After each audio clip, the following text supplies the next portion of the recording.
Assalamualaikum warahmatullahi wabarakatuh. Perkenalkan, nama saya Selvi Sadirianti dengan NIM terakhir 05 dari Prodi Manajemen.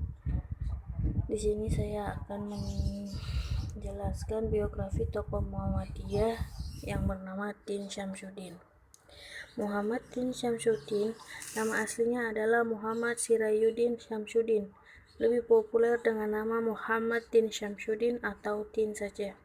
Beliau dilahirkan di Sumbawa Besar, Mataram, Nusa Tenggara Barat pada tanggal 31 Agustus 1958.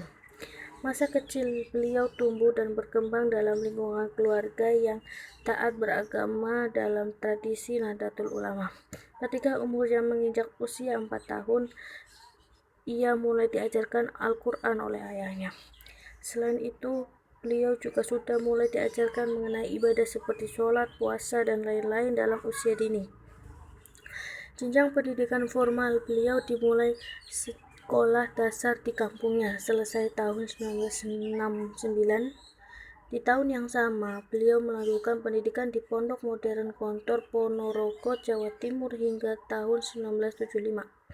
Setelah itu, beliau hijrah ke Jakarta untuk melanjutkan studi di Fakultas Ushuluddin Ian Syarif Hidayatullah atau UIN Syarif Hidayatullah, tamat pada tahun 1982.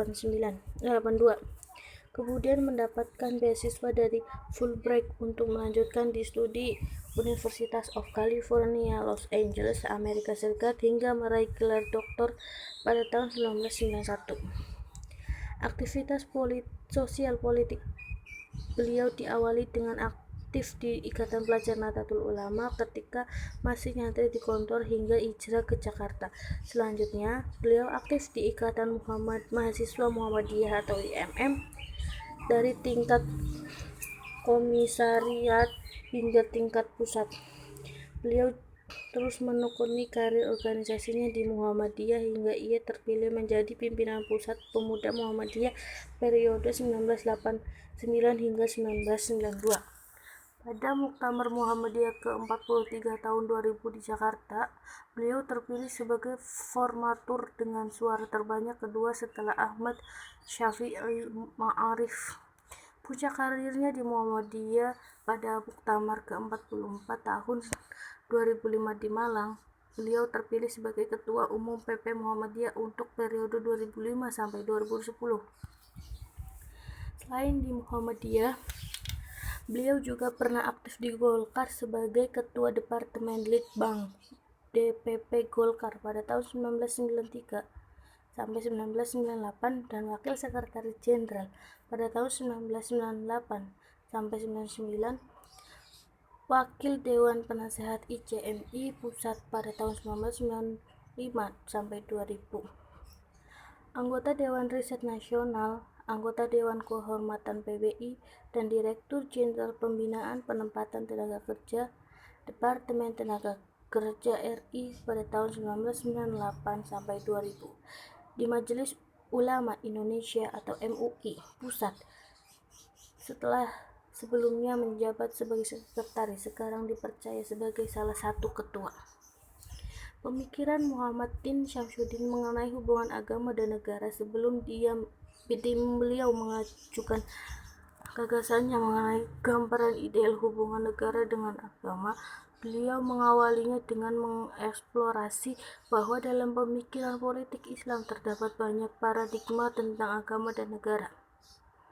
Nuansa di antara paradigma ini terletak pada konseptualisasi yang diberikan kepada kedua istilah tersebut. Menurut beliau, bahwa dalam rujukan Islam sendiri terdapat istilah-istilah yang membedakan secara dikotomis antara urusan dunia dan akhirat. Namun demikian, beliau memandang perlunya pemerintah merupakan sebuah keniscayaan, dan hampir semua ulama politik bersepakat bahwa hal demikian adalah kewajiban sebagai alat untuk mengatur kehidupan masyarakat baik dalam urusan keagamaan maupun keduniaan.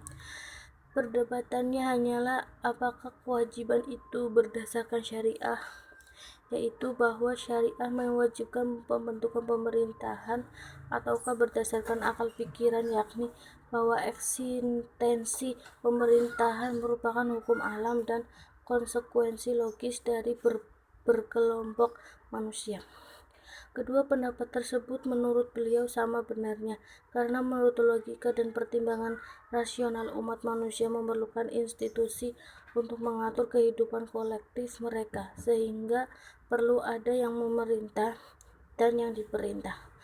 Beliau juga menyebutkan bahwa banyak ayat Al-Quran yang mengisyaratkan perlunya kepemimpinan atau kekuasaan politik seperti yang disebutkan dalam surah An-Nisa ayat 59. Mengenai bentuk pemerintahan yang ideal menurut Islam, di kalangan ulama terdapat perbedaan pendapat. Beberapa konsep yang pernah dipraktekkan dalam sejarah dan dianggap memiliki landasan teologis ternyata tidak luput dari persoalan. Persoalan terletak pada derajat mewakili konsep-konsep tersebut akan nilai-nilai ideal Islam, baik pada dataran konseptual maupun dataran praksisnya. Selain itu, persoalan juga muncul mengenai apakah konsep-konsep itu memiliki sandaran nakliyah yang jelas dalam Al-Quran maupun Al-Hadis. Beliau mengatakan, terdapat banyak istilah dalam Al-Quran dan Al-Sunnah yang dapat dikaitkan dengan konsep negara dan pemerintahan. Bahkan istilah-istilah tersebut menjadi dasar bagi bentuk negara atau pemerintahan bagi umat Islam. Sedikit dari saya, semoga bermanfaat. Kurang lebihnya saya mohon maaf. Terima kasih. Wassalamualaikum warahmatullahi wabarakatuh.